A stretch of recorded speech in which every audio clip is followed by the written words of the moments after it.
Please sit comfortably. No need to assume a rigid posture.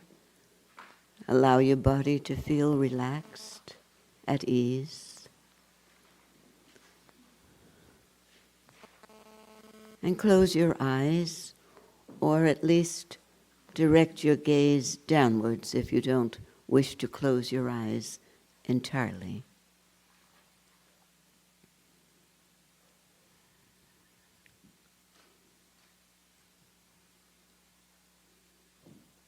Feel your body and senses and mind settling into this quiet atmosphere.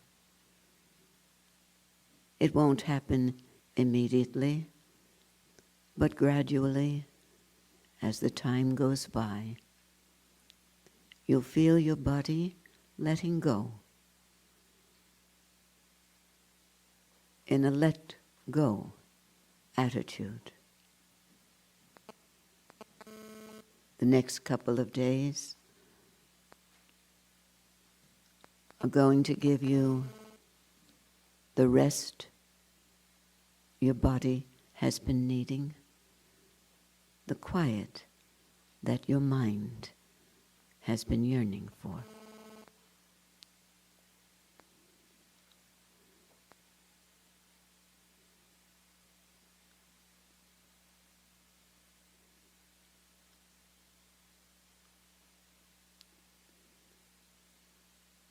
Stepping aside from your body,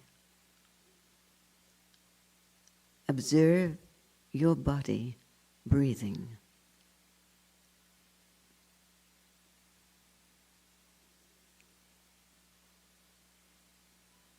Watching the breath effortlessly come and go.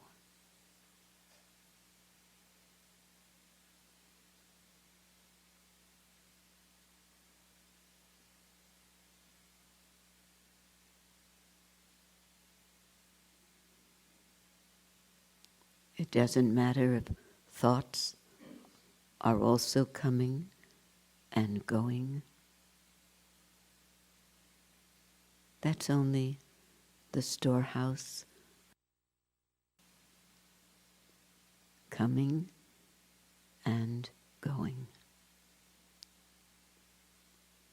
The witness of that flow remains motionless, changeless.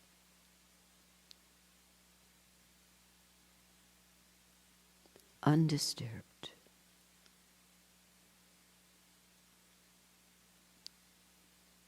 The witness is never disturbed.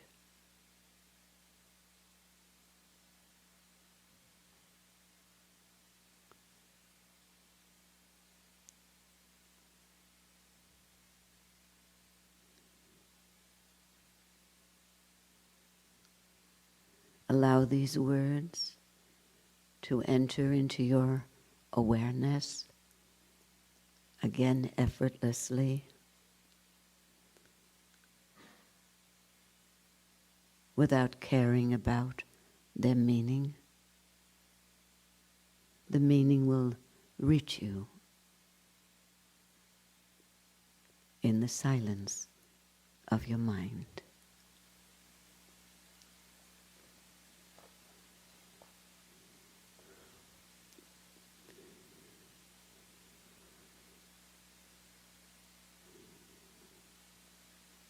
These are the words of Jalaluddin Rumi. The moon rising here cannot be covered with cloud.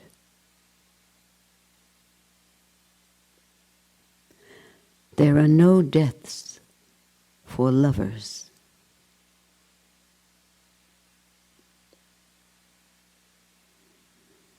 Who is the self? The self is a delicate girl that flows out when we draw the sword of selfless action. The self is a delicate girl that flows out when we draw the sword of selfless action. This earth eats men and women, and yet we are sent to eat the world. This place that tries to fool us with tomorrow. Wait until tomorrow, it says, which we outwit by enjoying only this now. We gather at night to celebrate being human. Fish drink the sea, but the sea does not get smaller.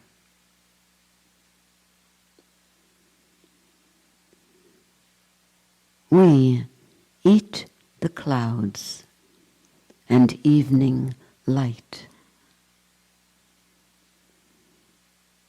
We are slaves tasting the royal wine.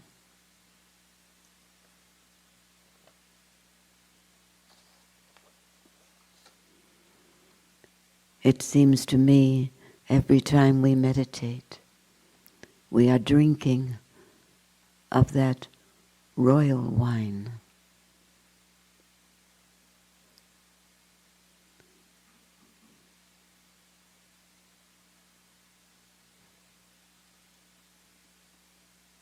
Once the mind withdraws, we are so easily intoxicated, drinking in the ocean of nectar, the sweetness of bliss.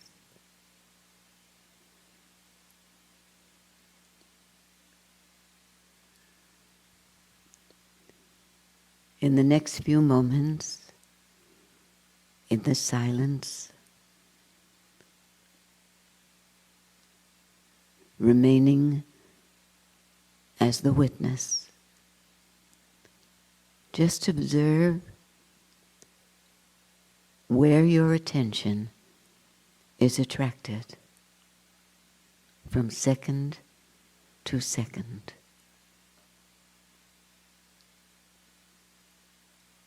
Enter into this flow while remaining the witness.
The best way to approach meditation is to not care whether you meditate or not.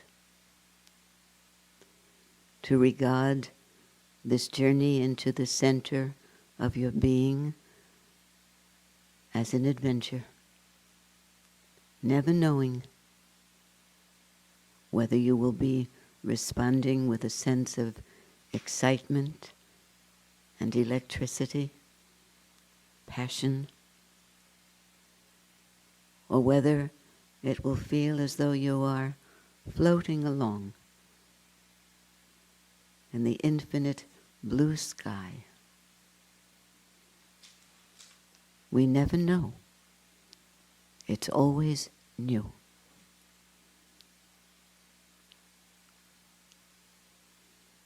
The witnessing helps to clear your mind of expectations, demands, memories. The witnessing opens the gate to our natural state of meditation. Meditation cannot be practiced in the same way that sleep cannot be practiced. Meditation is our natural state.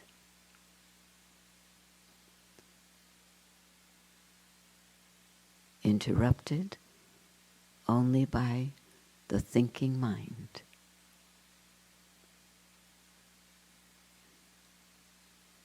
Observe for yourself in the next minute or two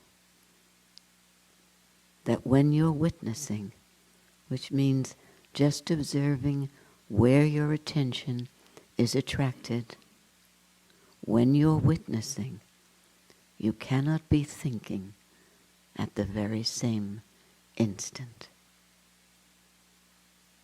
Observe this for yourself.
Karna, would you end this segment with about 5 minutes of chanting?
Namah Shivaya.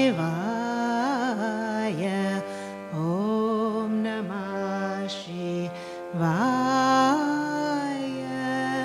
Shivaya. Om Namah. Om Namah Shivaya. Om Namah Shivaya. Om Namah Shivaya. Shivaya. Om Namah. Om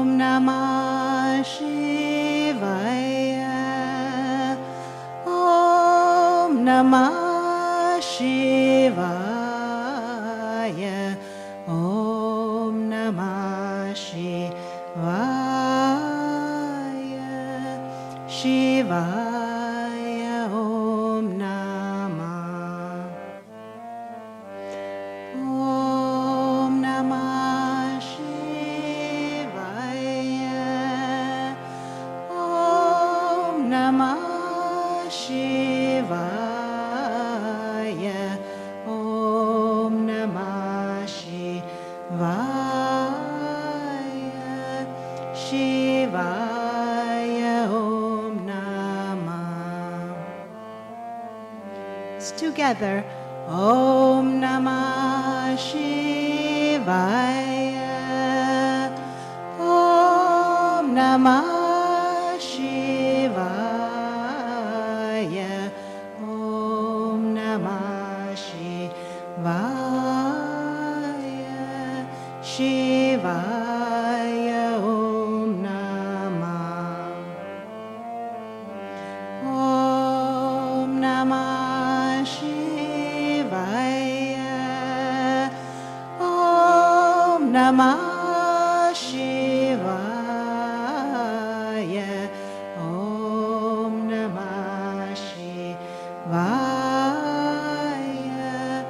Shivaya Om Namah. Om Namah Shivaya. Om Namah Shivaya. Om Namah Shivaya. Shivaya Om Namah. Om Namah Shivaya. Om Namah Shivaya. Om Namah Shivaya. Shivaya Om Namah. Om Namah Shivaya. Om Namah Shivaya. Om Namah Shivaya. Shivaya Om Namah. Shivaya Om Namah. Shivaya Om Namah.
Thank you, Karna.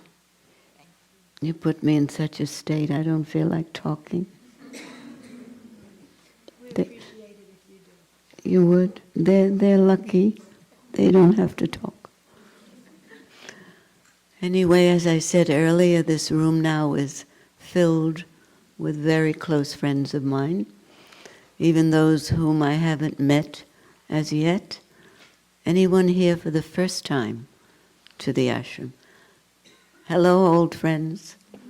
I say that because our teacher said that. Sri Brahmananda said that those who come after he leaves his body, which he did in 1993, he said those who come after that are his ancient disciples. You may not remember, but we have all had the same guru in different forms for many lifetimes. And he said those who are drawn to this ashram in this frequency have been drawn to this frequency before, and you're old friends. I may look just like your grandmother, but I'm your old friend from many lifetimes when I was as young as you, sometimes. It's odd, but whenever there's a group such as yourself gathered for the silent retreat, it's very hard to talk to you because I have to create a separation between you and me. If you're quiet, I want to be quiet. If you're happy, I'll smile too.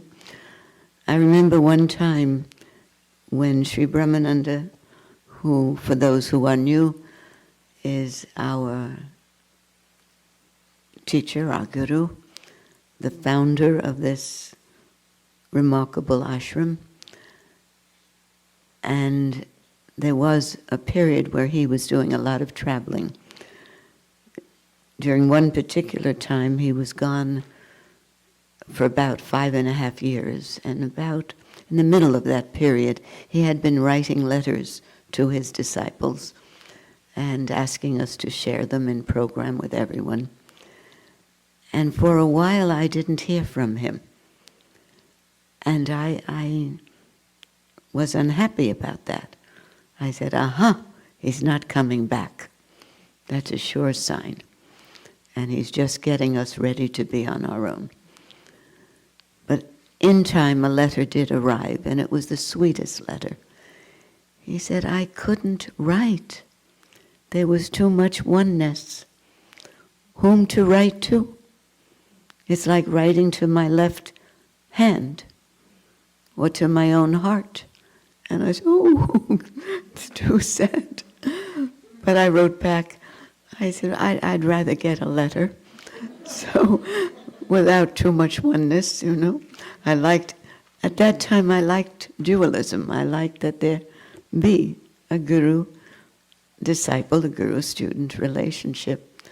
But he was such a guru that he connected from heart to heart, from soul, I don't know where the soul is, the soul to soul. And I have this difficulty. I look around the room.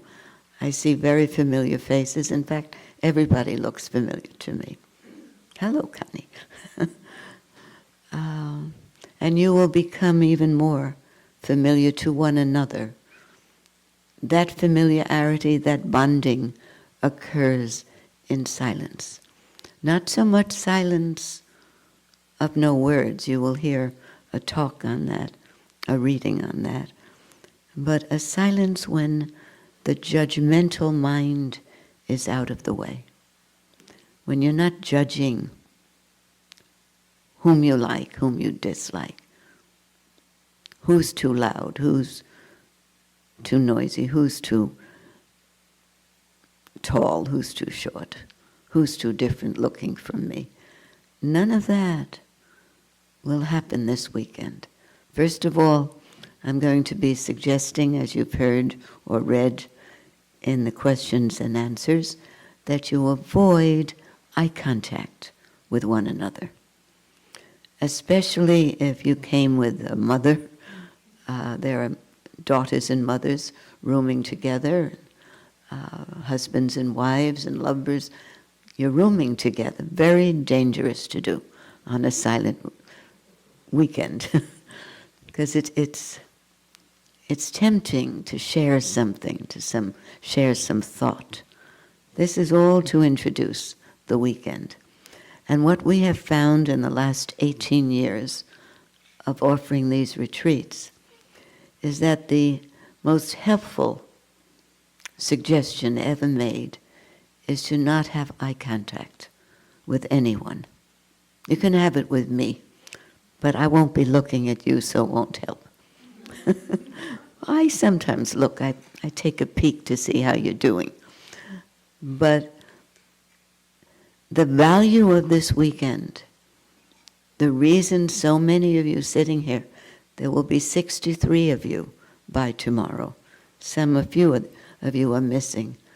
It's a very, very popular retreat, the most popular that the ashram offers. And why? Because you don't have to do anything. You're here for us to pamper, to spoil, to take care of. You don't take care of anyone but you this weekend. Our whole staff is on the alert to make you happy, to give you the rest that you need. Let's understand something. If we are yogis, which means that we have been drawn to yoga, yoga means joining our individual consciousness with a higher consciousness. If we are that, and we are that, then along the way, all these lifetimes past, we have been involved in serving others, making others happy and comfortable. That's become our way of life. That's what we're doing most of the time. We enter a room full of people. We don't sit quietly and wait for someone to come over. We want to make people happy and comfortable. We don't want to look aloof as if we're avoiding. But we're not taking care of the quiet me that just wants to sit there and not socialize and just listen to the music or watch our friends as if we were invisible. Sometimes, how many of you ever want to do that? Just sit quietly. See? I'm talking to the converted, so I don't have to talk too long on this topic. But this weekend, and this is the reason this silent retreat weekend is so popular, is that you always hear from me, this weekend we are taking care of you. The only thing we ask of you is not to have eye contact with one another. Because the minute you have eye contact, you think someone looks sad, you think someone looks lost. We take care of the sad, lost people. We're trained to do that by Sri Brahmananda. This is an ashram where we give service. And in giving service, we receive so much. I assure you, this is not a weekend to delve deep inside yourself, as someone emailed me. I can't wait to delve. That word scared me. To delve deep inside. Don't do that. You don't know what you'll find there. Don't do that. Be happy on the surface of you for this weekend. Because if you get that rest that you need, you will wipe away a lot of the scars, the emotional scars.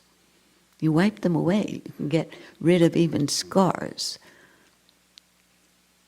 when your mind becomes not so much silent, but relaxed, when it doesn't care. Won't that be nice to have a weekend where you're only concerned about your own rest and relaxation? You don't have to learn anything. I always choose very simple readings, not complicated. I come ready to relax with you. I didn't come to dinner because it had been a long day of getting things ready, programs ready, readings, clothing, all the things we needed. And I needed just to be empty, which is what I want you to be. Empty, so that everything is beautiful. Tomorrow there'll be perhaps a little shower. That will be beautiful. Tomorrow there may be a little chill in the air in the morning. That's beautiful. Tomorrow you may awaken to the sound of the Ananda birds. They're only at Ananda, these birds. We keep them here. They have a special sound, right? Carolyn, a special sound, these birds. Everything's different.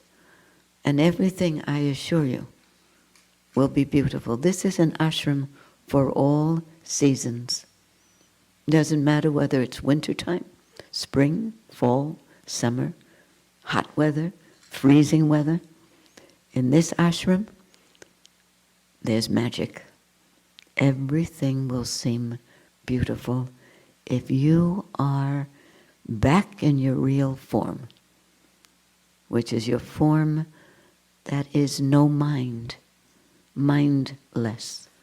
That's how we have arranged this weekend. The staff has worked very hard for months preparing our ashram to be as welcoming as it could be. I know you want your own room with your own bathroom. I know, but we have to be very good to earn that. I see it. I see it. I'm not there, but I see it. It's in the future. Won't that be nice? Individual units with your own bathroom.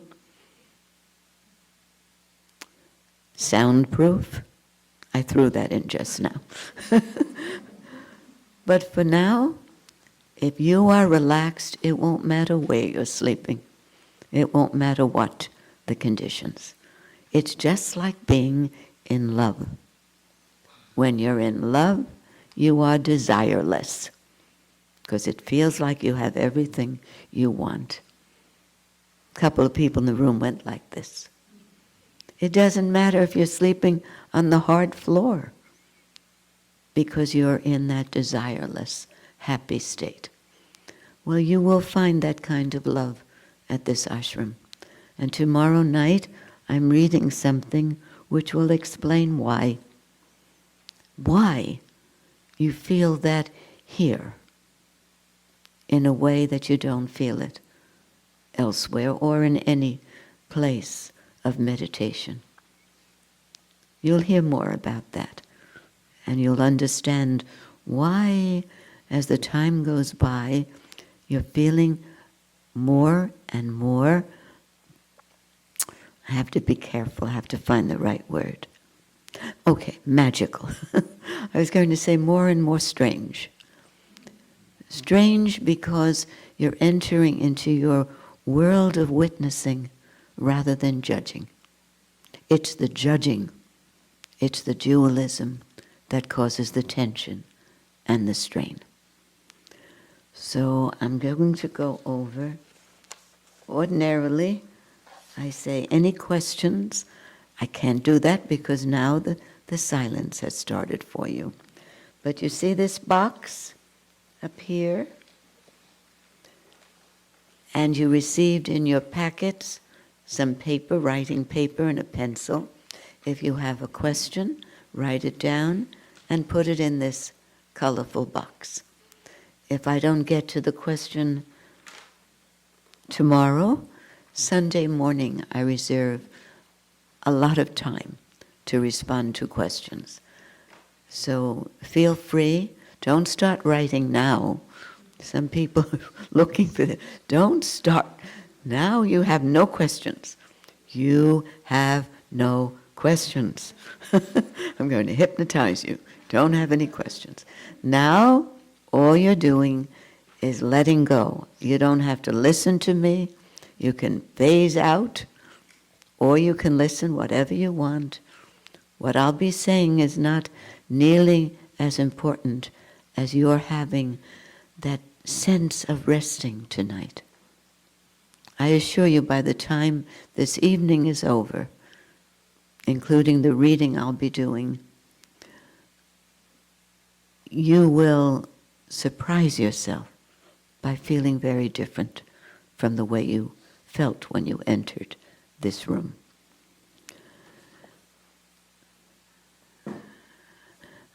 The question, why are you suggesting we wear an in silence button? This was on your questions you may have sheet.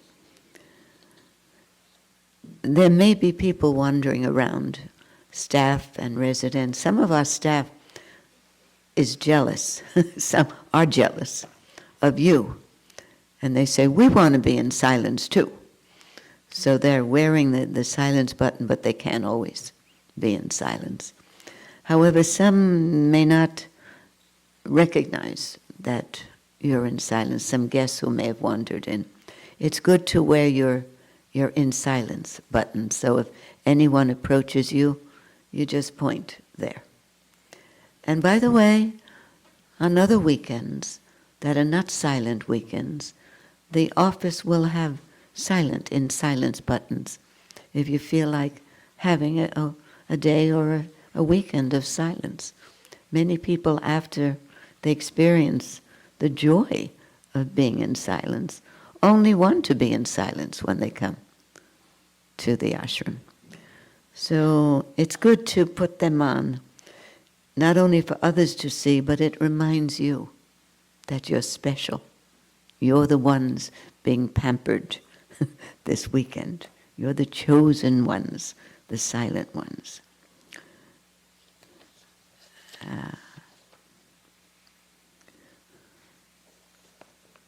And I hope you've gathered by now that this is not about not talking.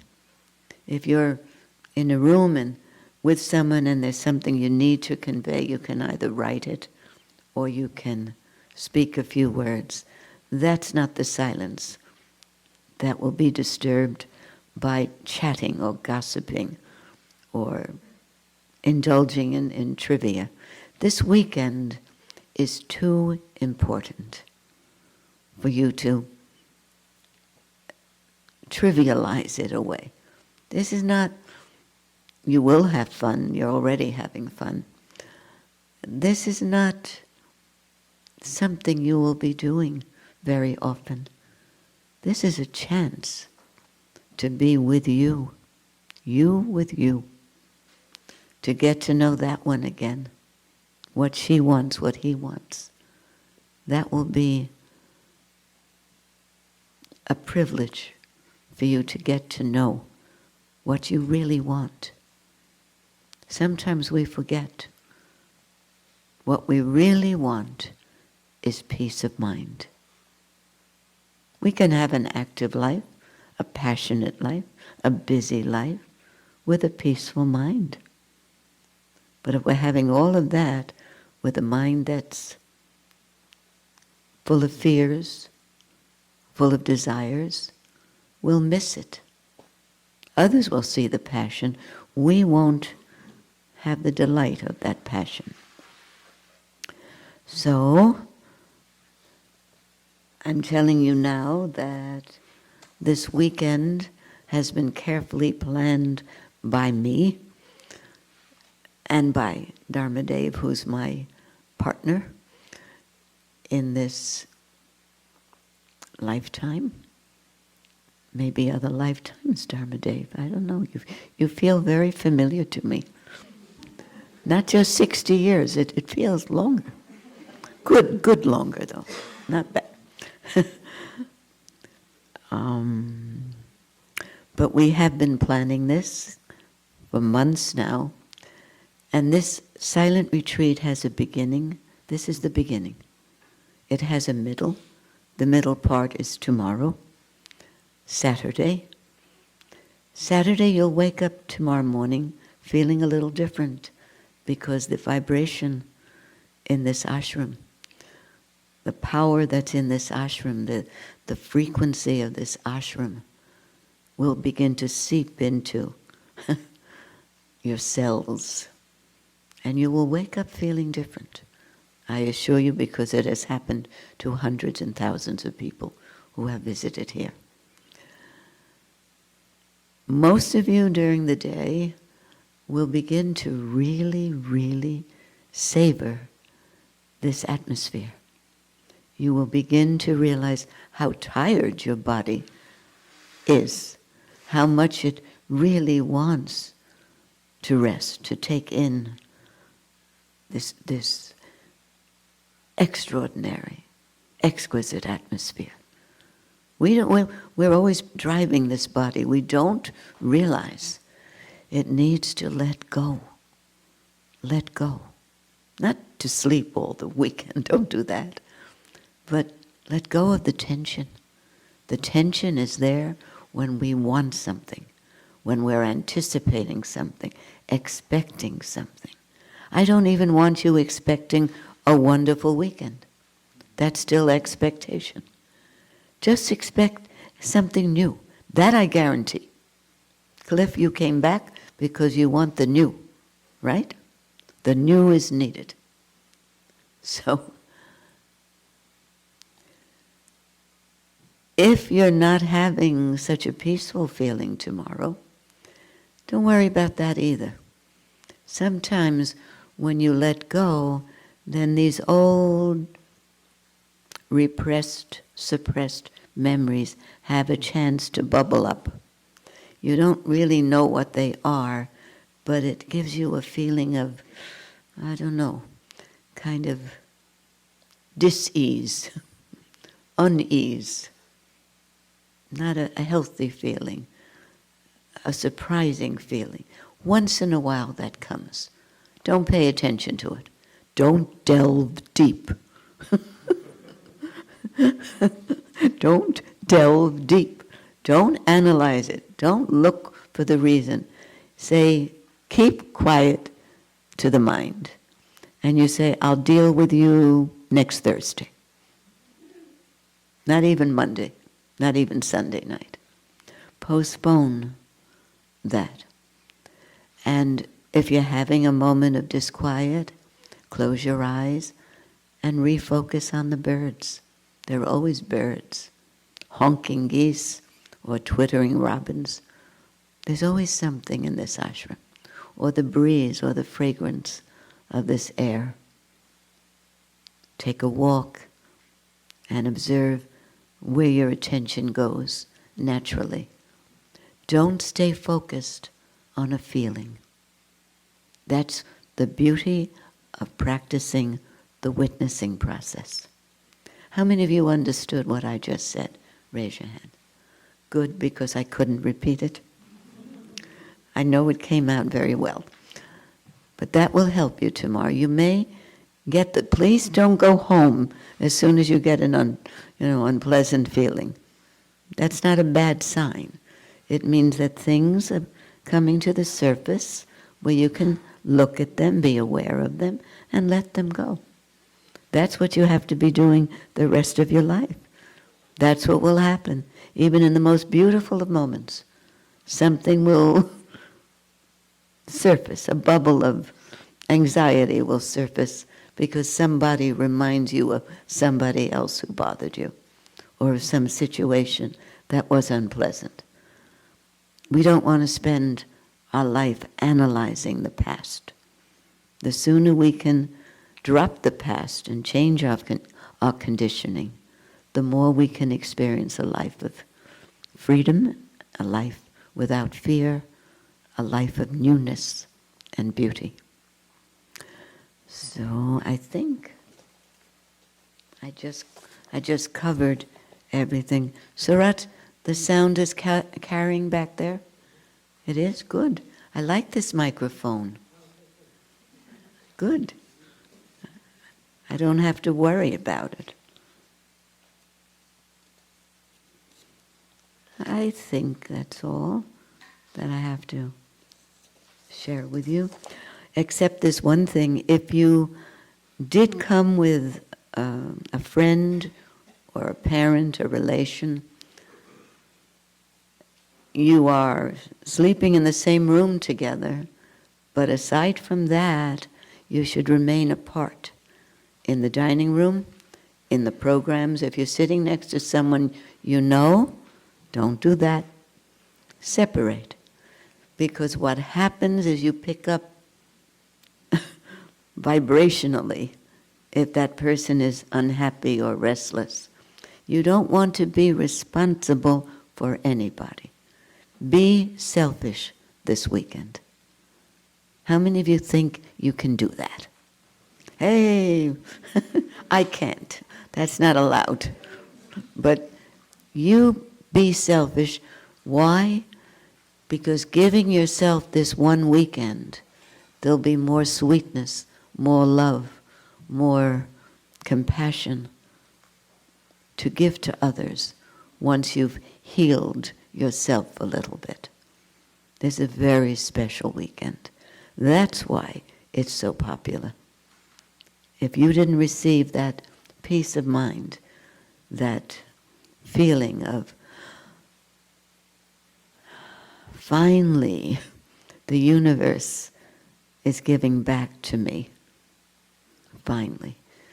Some of us suffer from a sense of abandonment when life closes in on us and so many things go wrong. One friend was telling me just before I came in here that the body all of a sudden has this wrong and this wrong and this wrong and this wrong. And I was thinking to myself, you must be too attached to it because it's giving you every signal that you should leave it. Get out. Don't pay so much attention down there.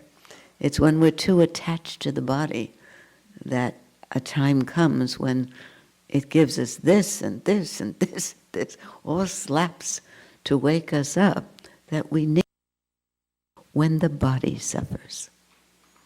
That's what we'll learn this weekend. The body can, you get to be in your 70s. There isn't a bone in the body that's not crying for some attention. But I have no time for that, so I'm going to be a little beyond the body. And there's a way to do that if you learn the witnessing process. You will hear that word witnessing as we go along. Let's see. I like, when I offer a program, to have a dialogue with the audience. This is very uncomfortable for me because I'm used to having a circuit, circle. At this point I would say, please bring up anything that wasn't clear. But I don't want you bothered with that. If something was not clear, forget about it. It's not important. I will keep repeating what is important throughout this weekend.